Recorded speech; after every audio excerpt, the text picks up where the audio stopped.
I have a treat. Leah Carey is on the show. She is a sex and intimacy coach, drum roll, and host of the podcast, Good Girls Talk About Sex, where she interviews everyday women about their sex lives.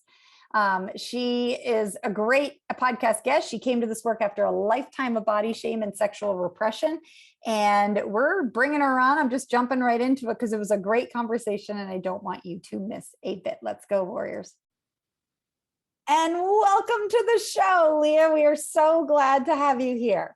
Thank you so much for having me. I'm thrilled to be here. I am really excited. I have two main areas I want to dive into with your work because I know my listeners are going to get a lot out of your messaging.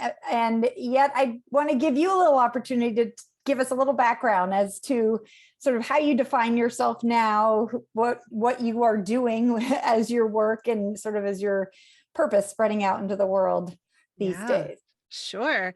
So I am a sex and intimacy coach. And by that, I mean that I work with people to sort of discover what they want in their sex lives. I think that so many of us grew up with a lot of cultural expectations about how sex and relationships were supposed to look. This fell very heavily on those of us who were brought up as little girls, but people who were brought up as little boys did not escape from this. No, they didn't. So, a lot of us grew up thinking, oh, I have to, those of us who grew up as little girls, I have to make sure that my partner is always taken care of. I should put my needs to the side. Maybe I don't even know what my needs are because nobody ever really asked me. Or if they did ask, they didn't actually sit and listen long enough to really hear the answer. And so we just sort of perform sex. A lot of us perform sex as opposed to enjoying sex. And so my goal, and let me say, I come to this not as someone who sort of had it all together from the beginning, but as someone who was heavily sexually repressed into my early 40s. And then went through this really profound sexual healing at age 43. And now I'm finally, have begun. And this will probably be a lifelong journey for me. It's not like I've got it figured out now either, but learning what my body wants, what my body enjoys, what I need in order to feel safe and secure and turned on. And so what I really want is to help other women who are in that same process. Yeah. And I'm so appreciative of that. And that resonates with me as someone who was raised as, be a good girl and very much in line with what you're speaking to, that, I was taught my sexuality was something to guard and that other people were chasing after it. I remember my dad telling me so many times, don't give the milk away for free. They won't buy the cow. Yes, exactly. As if we're a cow. And that's all that I'm good for. That's the only reason why you would buy the cow or get married is because of my sexuality and, because of sort of what we can. So that brings in the body image and everything, which is another part of your work that I want to touch on. But I really like what you're saying. And in terms of helping women, learn what they want. That is something that comes up on the Love Your Life show in so many different aspects, whether it's, what they want in bed, which is what you're speaking to, but also what we want for dinner, what we want, that we've been taught that our needs are not paramount and that it's selfish to. And what's so interesting is I discovered, I experienced this myself, and now I see it time after time after time with my clients. As I got better at recognizing what I wanted and asking for it in the bedroom, I got better at doing the same thing in the rest of my life. The skills are completely transferable because they are essentially the same thing. It's just that we have done this weird thing as a culture to separate out sex and say, oh, well, it's completely different. It's something that you just do over here. No, it's the same skill set. And I love that. And it is like, once we can start to break free from that messaging that taking care of ourselves in any arena is selfish, then yeah. So yes, I'm always, as a coach who works sort of with a whole bunch of topics, I'm like, wherever you want to start, let's start there, because it will be far reaching. So if you want to start in the bedroom, great. If you want to start by, returning the salsa when you ask for the guacamole, there's another, let's speak up for our needs, because it will feel uncomfortable to our nervous system. And not only uncomfortable, it is so, we are so unused to doing it that it can bring up panic.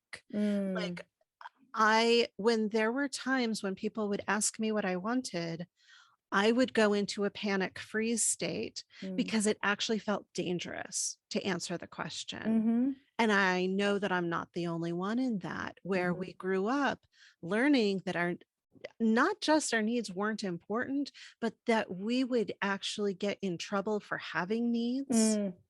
And so speaking them out loud became this dangerous activity that I had to unlearn as an adult. Yeah, this speaking of that trauma response, and then also another one that comes up is that guilt, like that we're doing something wrong by asking for something, that we're, stepping out of alignment, which we're stepping out of that good girl mantra of what we should be doing. But that's where, certainly I'm in midlife also, and in this midlife and beyond, that's where the freedom lies. Yeah, exactly. Yeah, so that's really helpful. So what kind of advice can you give to the woman who is wondering, how do I even start to, maybe first of all, figure out what I want in the bedroom, and then secondly, speak up with my partner in that way, if it's so freaky to my nervous system. Like, help. Exactly. Right. The very first thing I would say is to separate those two things out, that the process of exploration and learning what you want is something that you probably want to do on your own, separate from your partner. Because your partner's probably going to have a whole lot of ideas about what they want you to want. Yeah, so that's a good point. There's going to be a lot of, they're going to bring a lot of ideas to that conversation. So many people will do well to separate that out and really sort of go through that exploratory process on their own before bringing their partner into it and saying, here's what I've discovered that I think I want to experiment with or experience. Will you join me in that? I love that, because that as you say that, I'm like, of course, because what we're talking about here is this performative sex, that we're there to please the other person. And so even if we say we'd like to do something, your point of they will have ideas on how to do that, I know for myself, it would be hard when I was in that, older, younger version of myself, to not push back and be like, no, I didn't mean that. Like, I have these ideas. So I love that, to separate those out is very helpful. Yeah. So then the question is, well, if I don't know what I want, how do I figure out what I want? And we have some really good resources in the world, especially now with the internet and streaming movies and television. We have some amazing resources available to us right here on our screens to help us figure this out. My suggestions include thinking about the TV shows or the movies that when you watch them, you get kind of juiced up and you start to feel that little bit of turn on feeling. What's going on the screen when that starts to happen? And it may not be the specific act that you're seeing acted out. It may be the way that the camera filters are gauzy and there are candles. Like, it may be the romance aspect to it. It may be that somebody's wearing a cowboy hat and there's a particular piece of music. Like, there are lots of things that go into our turn on experience. It might be that the two characters sit down and have a really deep conversation that then leads into them having that first kiss. All of those are sort of markers and pointers in the direction of, these are things that really help me to get to that space of being turned on. And then watching the, whatever the activity is that they're doing. Does that activity spark interest for me? Do I want to be held down? Do I want to be pushed against a wall? Do I want to be lifted onto the countertop? Spontaneous, or do I want, right? Yeah. Totally. So So those are great Mm, places to start. Another is looking at erotica. You mm. can buy collections of erotica, which I actually highly recommend because, and some of the best are, I think, done by Rachel Kramer Bussell. Okay. Um, she does a whole series. She's probably got at least 20 books out now. Um, and I can give you her name to I put was in going the to show say, yes, notes. let's put that in the Yeah. show notes. Um, where she brings together 20 different writers and they each Mm, write a short story.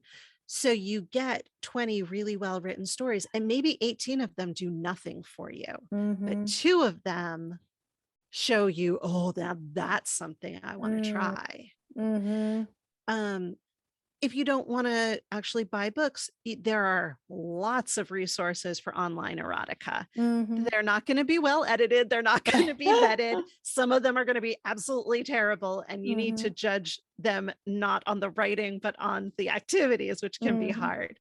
But that's a great resource. Another is in the last few years, there have been some audio erotica mm. companies. Dipsea is the one that I like to recommend. DIPSEA.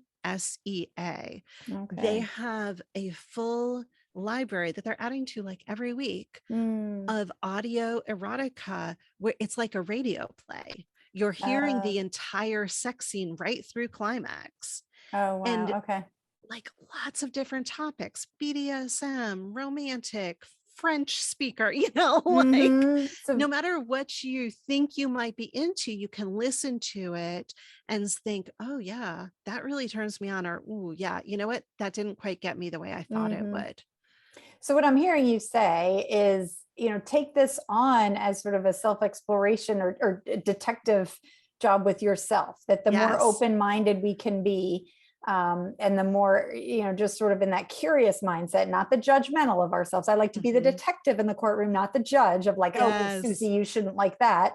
But just more in that, like, oh, okay, that is, I never thought that would interest me. Let me Yeah. see what's there. And Yeah. learning about that is going to give us some information as to what we may want. And I think that's Mhm. crucial, just that kind observance of ourselves and what we like, because we have, most of us growing up in this culture have gotten some very strong messages of what's right and wrong and what a Mhm. girl should want and not want, or, and that is going to be influencing us. So to sort of Yes. drop that layer of judgment and instead get curious.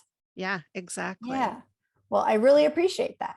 And then I have the whole other audience of people who are like, I don't want to learn what I want because I am so freaking tired and don't want Mm. another person touching me or wanting something from me, or any piece of this. Like, I'm so fine. I mean, I talk to so many women during the week who aren't having regular sex or intimacy with themselves or with a partner, and there's just, they're like, no thank you, I'm good.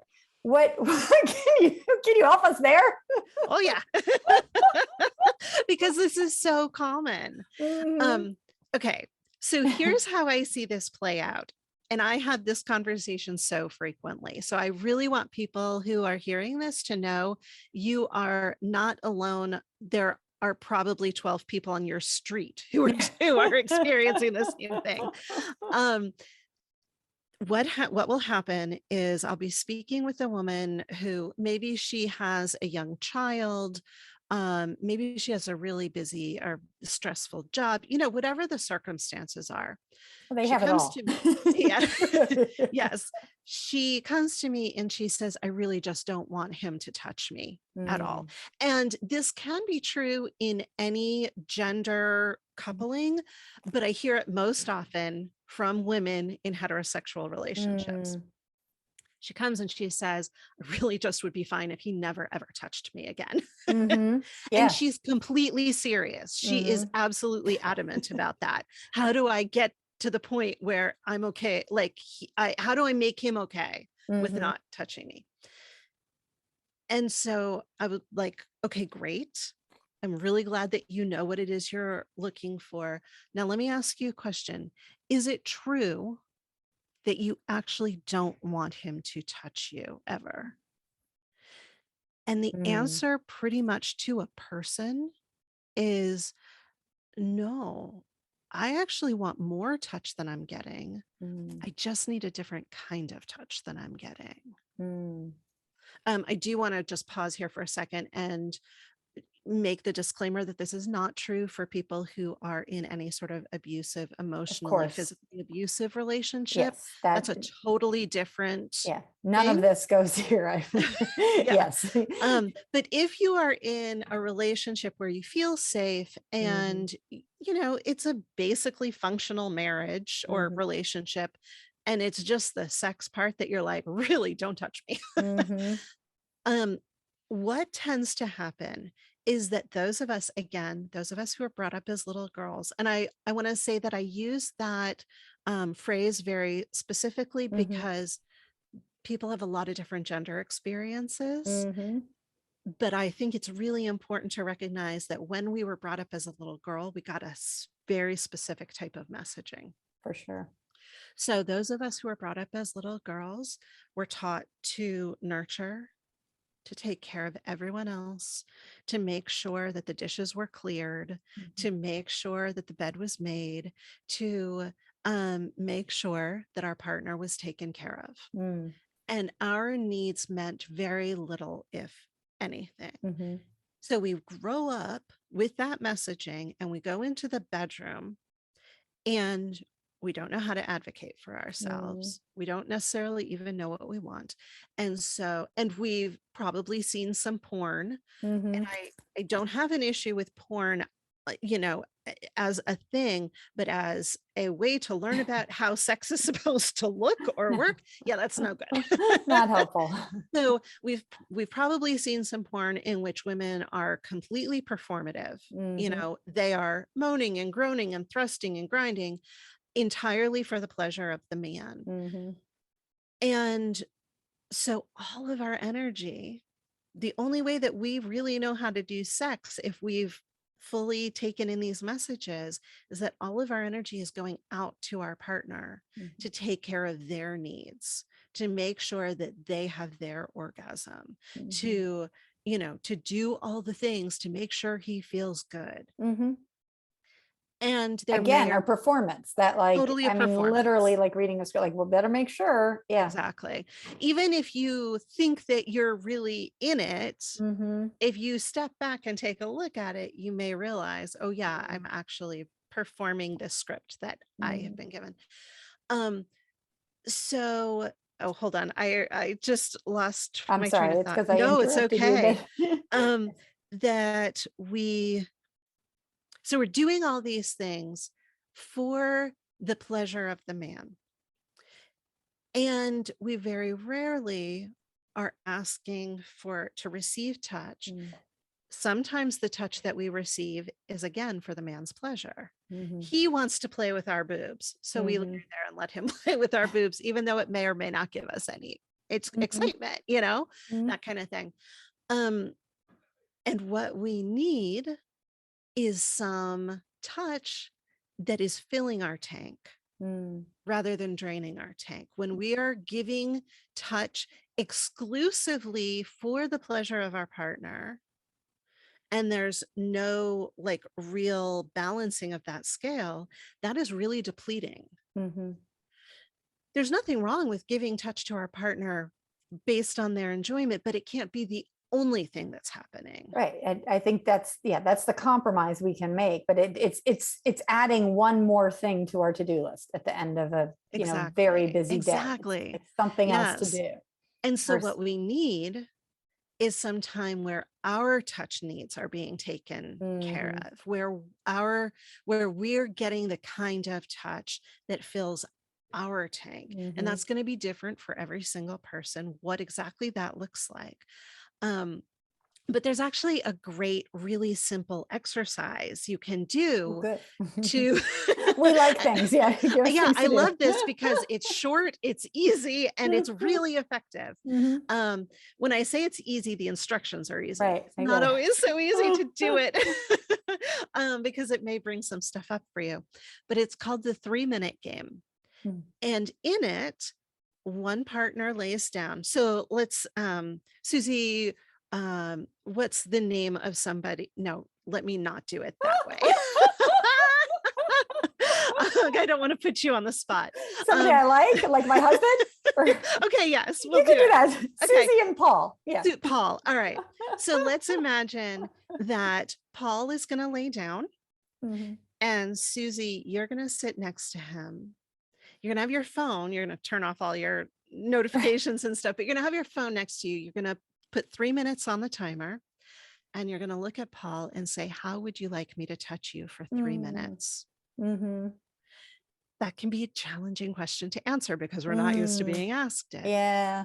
So he may need a minute or two to sort of think about what he wants. He tells you, I would really like for you to rub my back. So you say, okay, you start the timer and you spend 3 minutes doing exactly what he has asked for. And you don't get fancy. Yeah. You don't think, oh, well, if he really likes his back being rubbed, he's going to love it when I rub his butt. Yeah. No, he did not ask for that. Right. Yeah. And you can ask any questions you need to make sure you're giving him exactly what he wants. And he at any point can say, you know what? I actually would like you to move to my left leg. I would really like that. And so you do what he has asked for. At the end of 3 minutes, your timer goes off. So neither of you is having to wonder, like, have I done this long enough? Yeah. Am I asking too much? The timer goes off and you switch places. And now, Susie, you're laying down. Paul is sitting next to you. And he says, how would you like me to touch you for 3 minutes? Again, those of us brought up as little girls often have a very hard time answering this question. So it's okay if it feels really scary the first few times, the first many times. Yeah. And this is a game that you can play over and over and over. Yeah. But you come up with something, you tell him, and he does that thing for 3 minutes so that you can experience receiving without needing to perform. Oh, I love it. Yeah. There is a second half to that exercise, but I generally like to give people just the first half to start with. If you want that write up and the rest of the exercise, you can get that at my website, leahcarey.com/3 minutes. Okay. I love that. Yes. To give us this perspective, because this is something, my listeners they love tools and they love tactical tips. And this is something that they could bring up ahead of time too, that I'm going to try something.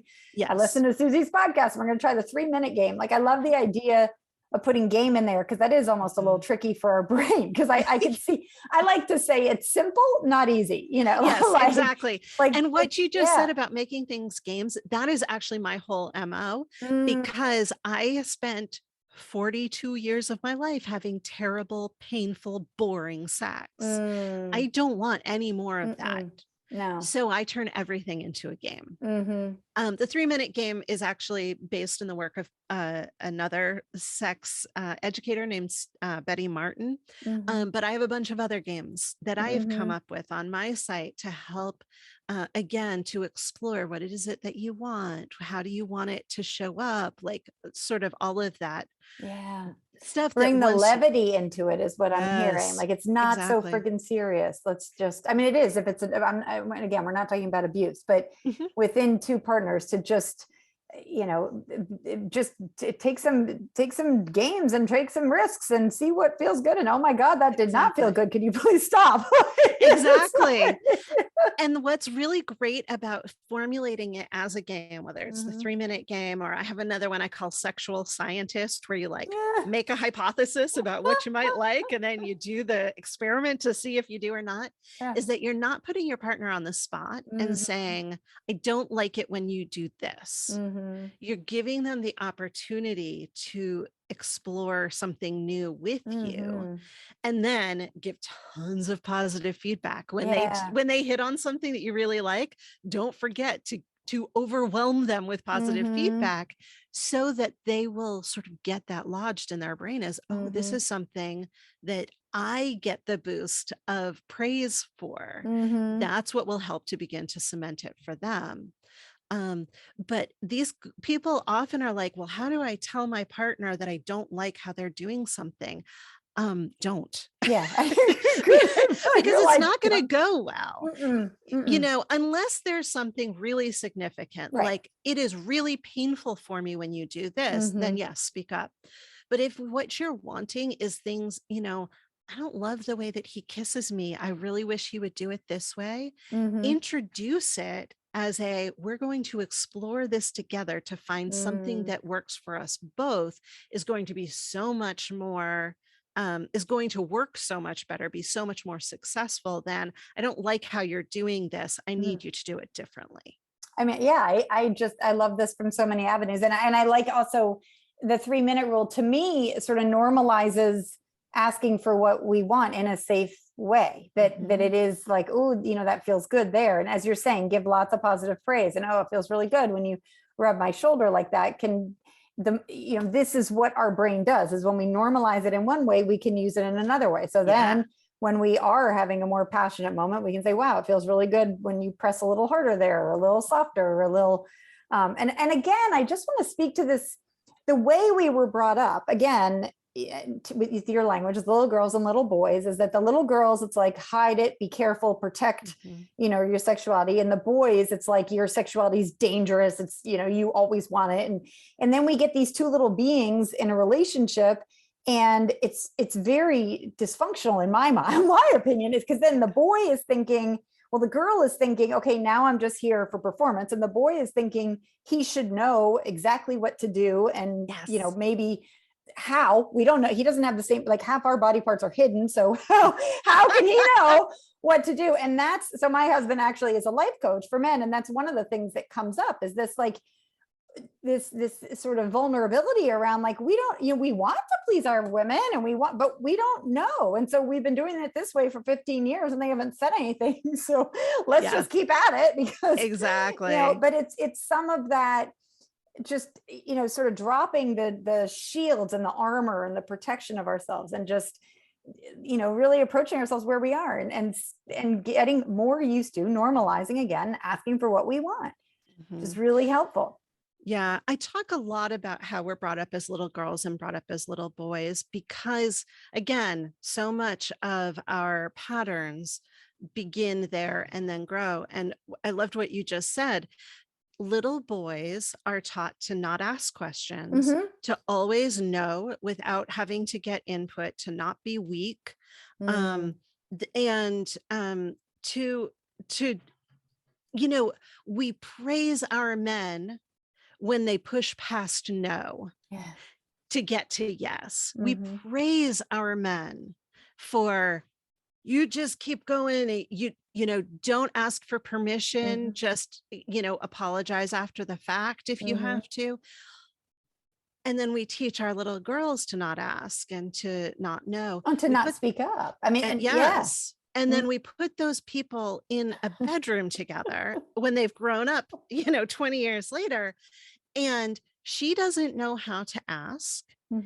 She doesn't know how to say, this is what I want. And he doesn't know how to say, what would you like? Because he's not supposed to show any weakness or not know how to do something. We are literally set up for failure. I absolutely, it is such a shame, because the girls, that are now women and are taught, like, just be fine, suck it up, deal with it. Like, this is good enough, good enough sex, or this is, good. And the boys and that are now men are like, don't ask, just do what you were doing. If she doesn't say it's bad, then it must, this must be okay. And it's really an uncomfortable situation that then, absolutely is deep wired into our neural pathways. So to be able to have something like the 3-minute game, or some of the other resources you have on your website, are super helpful, because it's just when we're changing patterns that we have been raised with and our conditioning, it does feel uncomfortable. And to have something like, okay, the 3-minute, this isn't bad. I'm not being, a bad girl by saying, yes, could you please rub my arm? And I'm not, being a whatever. I'm not being needy. Needy. Oh my God. Yeah. Yes. And so to get more used to that is very helpful indeed. So I really thank you for that. Yeah. And I think the other thing is the coercion piece. So many of us live with coercion in our bedrooms because we don't know that pushing to get past the no Mm, is what our little boys are trained to do. mm, And so we think, oh, well, I'm wrong. I gave up. I don't have enough willpower. mhm, I'm not strong enough. No, you were trained to mhm, say no a certain number of times before you give in. mhm. Well, and I Little also, boys, so as the mom of 5 sons, I'm like, we're also complicit in that, where it's like, I know in my first marriage, it's almost like there was a rule, like ask me 12 times and then I'll say yes. Like it wasn't, it was exactly. just like, no, some sort of manipulative, ridiculous thing where Mhm. because I'm trained that I can't give the milk away for free, for God's sake. So I better Right. say no, it's like, Yeah. and then he's Yeah. trained, keep asking, keep asking, keep asking, don't listen, and it's just this nightmare of a situation. Yeah. So, And I really believe that that has led to so much of what we now see as the quote unquote Me Too movement. mhm, There are, and, and I'm going to go a little afield here, but um, one of the issues that I see is we look at people like Bill Cosby or Harvey Weinstein, and they are, we see them as evil mhm, because they have done such enormous wrong and have done it so consciously and repeatedly.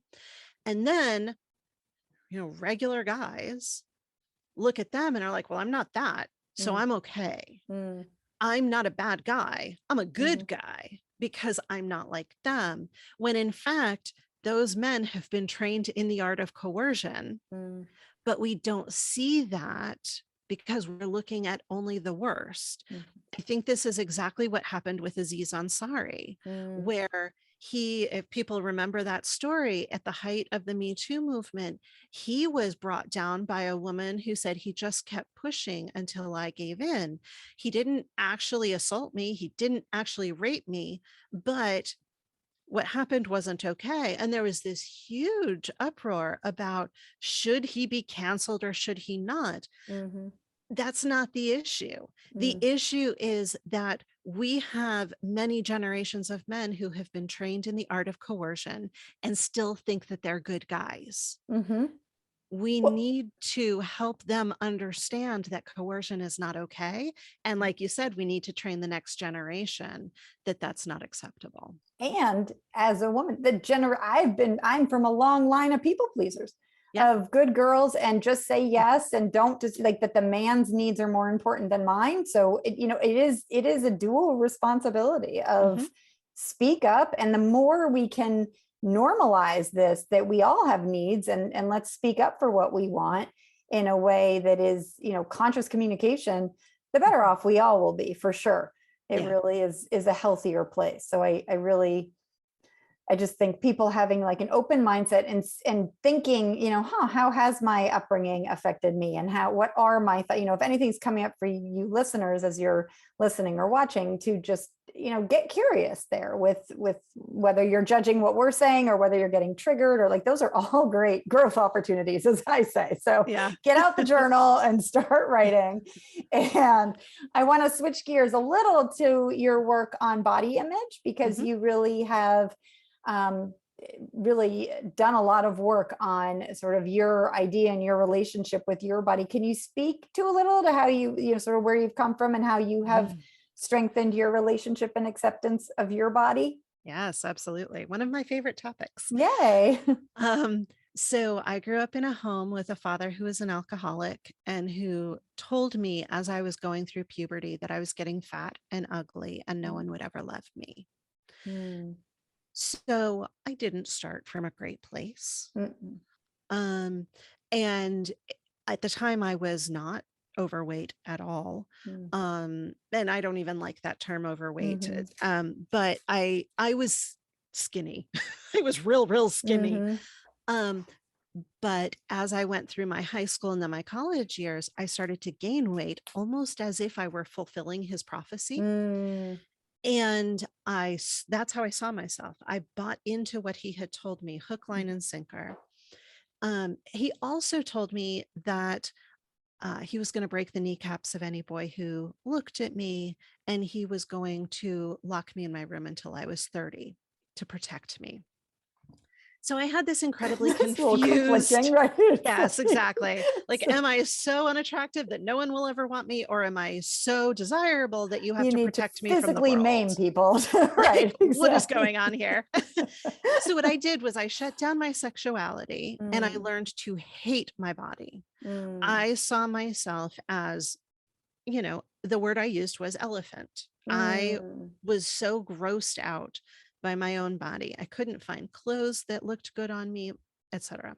mm, Um, Now I was not only not fat, mhm, I still shopped in straight sizes. I wasn't even plus size. mm, Um, when I went through my experience of sexual healing, and that was a sort of year-long journey where I mhm. had the incredible opportunity to travel around the country and the United States. And while I was doing that, I ended up unexpectedly having all these sexual experiences. Mm, What happened was I heard people in different places around the country all saying exactly the same things to me. I mm, love your ass. Your boobs are amazing. I love playing with mm, your curly hair. Like, all, mm, I love the way you move. All of those things I was hearing from lots of different sources. mm. So I started thinking, well, it's unlikely that they're all lying to me in Yeah, did exactly they the same all drink the ways. Kool-Aid? Like, what's Like, there was not a memo that went out to all of the all men in the right. United States. And so that started to adjust my thinking to make a little crack. I Mm, still was not okay with my body, mm, but it made just a little crack. So when other women ask me, like, say, I'm supposed to be able to do this on my own, why can't I get over this? mm, One of my things that I talk about is some of us were not mirrored properly as mhm, children. It is unreasonable to tell someone whose entire experience of themselves is, I am awful, mm. to tell them to look in the mirror and be like, I'm I'm amazing. beautiful, I'm Right. amazing, everyone Mm-mm, loves me. That is unreasonable. Your mm, brain will know that you are lying mhm. to it. Yeah, cognitive dissonance is the term, right? Exactly. It's like, no. So what I began to do, and I was working with a coach at this time, Mm, and she was really helping me work through this. What I started to do was say to myself, I don't believe them. I mm, don't think I'm okay, but I am going to take the risk of believing that they believe it. mm. I am going to believe that they are not lying to me. Oh, wow. And that was the first crucial step. I think that was the step that so many people miss, Mm, of saying, it's okay if I don't believe it yet, but I'm choosing to believe that someone else believes it. mm. The next thing that I did, and this is like off the charts bonkers. Most 99% of people are not going to do this. I booked a trip for myself to a sex resort in Jamaica for a week. Yeah, So, like, most people who are on their body image journey are not going to do this, right. and that's okay. We'll You let don't you have to do this in share order your to get the experience, healing. right? But this is what I did. Um, I originally went thinking I was going to have all these sexual experiences. It turned out it was not the right venue or, just the right environment for me to Mm-hmm. have those. What happened instead was I found this perfect hammock, Mm, and it was a nude resort. Um, and so I went and I sat on my hammock every day for 5 days nude, mm. and I read my books. I read a book a day. Oh my gosh, I'll bet. Yeah.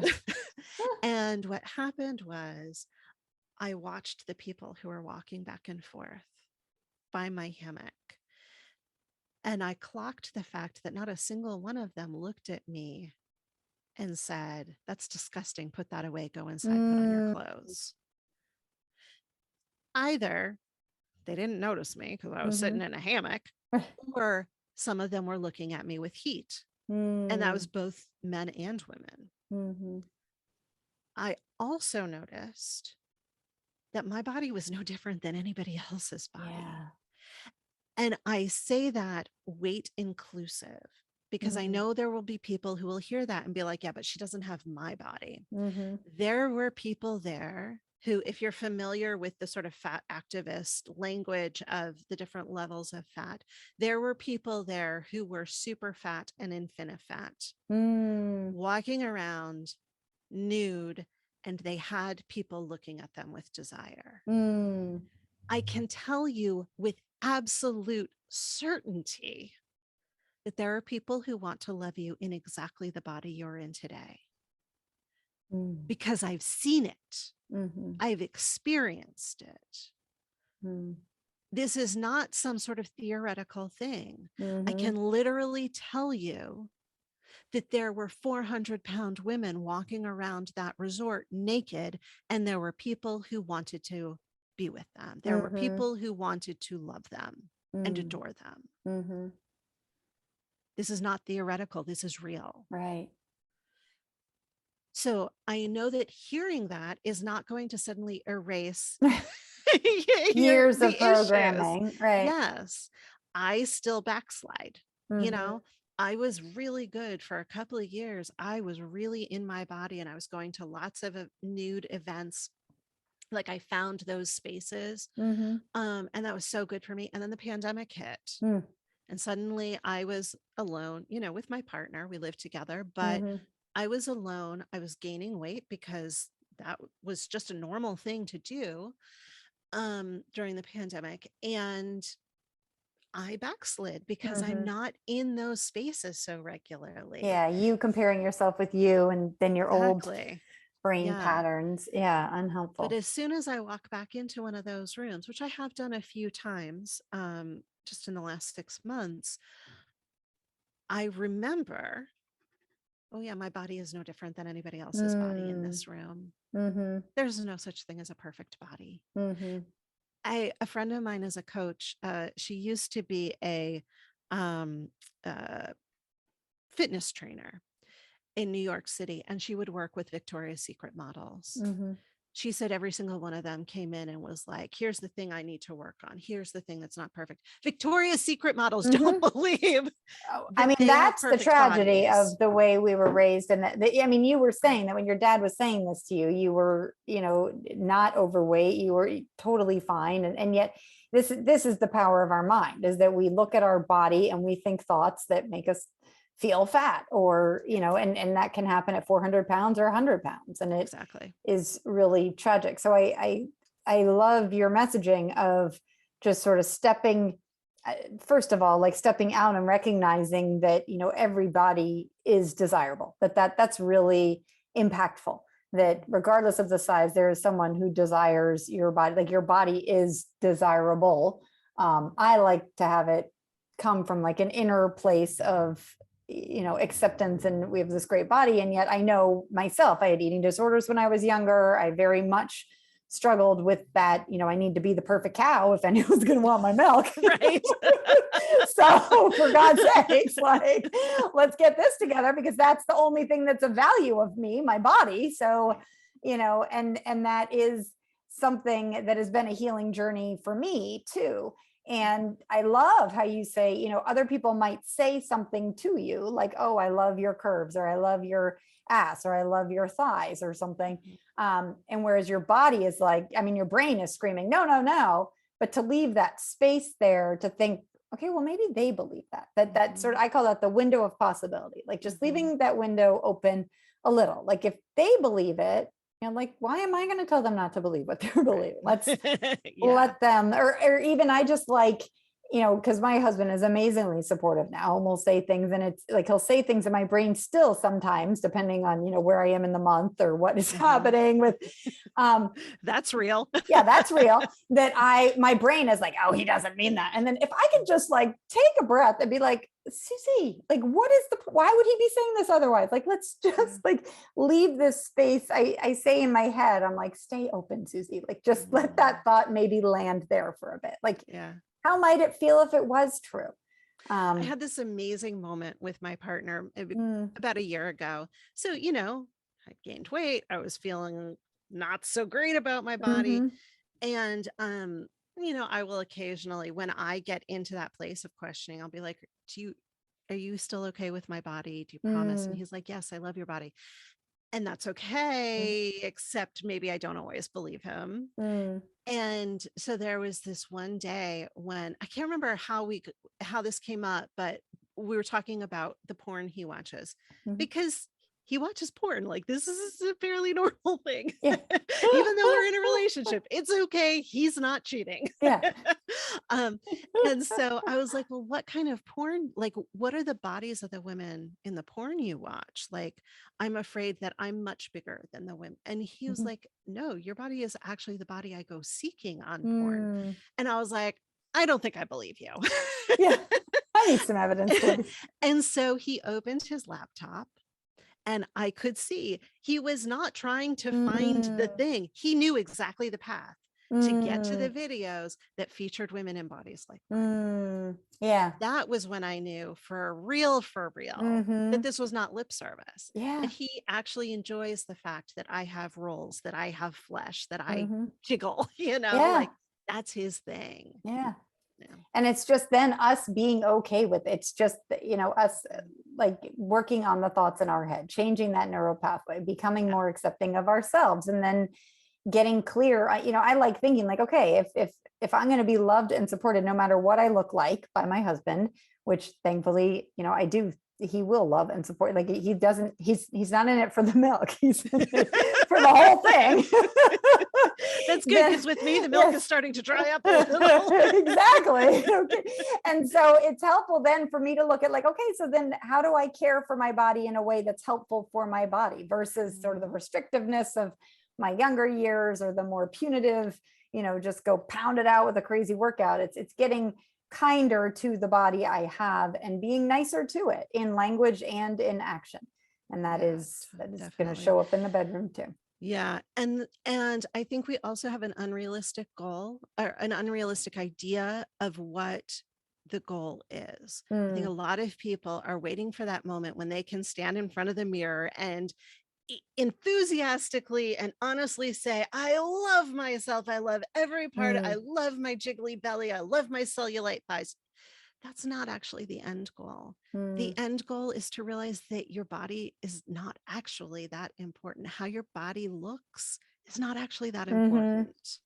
Yeah, I think that's so interesting. My husband's from Australia and we're actually moving there. And there's a lot more nudity in Australia. Like they just change out of their bathing suit on the beach. And the first Yeah. time me, like grown up in Puritan, Massachusetts, saw that, I'm like, oh, and it's just this like these are bodies. Like we all have bodies. Like let's Mhm. just be accepting of our bodies. And I've started a practice where I will say something to myself before I get in the shower. I'm like, oh, thank you shoulders, or thank you breasts, or Mhm. thank you belly, or thank you. Mhm. It's just this like freaking I'm not looking at how you look. I am grateful because you carried me through my walk, or that you let me, give me these arms that I can pick up that heavy dresser, or Mhm. having some appreciation for it and bringing the focus away from everything you're saying, that what we look like. And because we're in bodies, and let's Mhm. normalize that, accept that, and Yeah.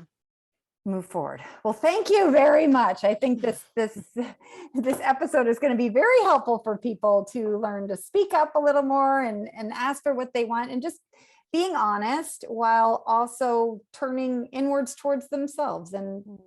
pouring more love on themselves and acceptance of themselves, acceptance of their needs, and also who they are. That you're a Yeah. big supporter.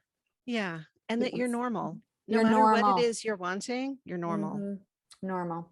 Yes. Yeah. So if listeners want to hear more, which they will, I will have the links that you shared in the show notes. But where's the best place to find you and hang out with you? Yeah. Yeah, So you can come listen to my I podcast, love your which is called podcast. Good Girls Talk About Sex. On it, it's not one of those like expert shows where people are telling you how to have better sex. I actually interview real everyday women about the sex that they're already having, about their sex lives, about their relationship histories. And in fact, if you're one of those people who is trying to figure out what turns you on, Mm, this can be a great resource because I have people who are talking about their BDSM mm. Yeah, experiences or, just the whole all range. of it. Yeah. So so that's Good Girls Talk About Sex. And my information about coaching with me is at leahcarey.com. Okay. Well, thank you, Leah. I will send people over there, and I hope listeners, when you head over, let her know that you heard her on the Love Your Life show, because we're very grateful that you took the time with us today. Yes. Thank you, Susie.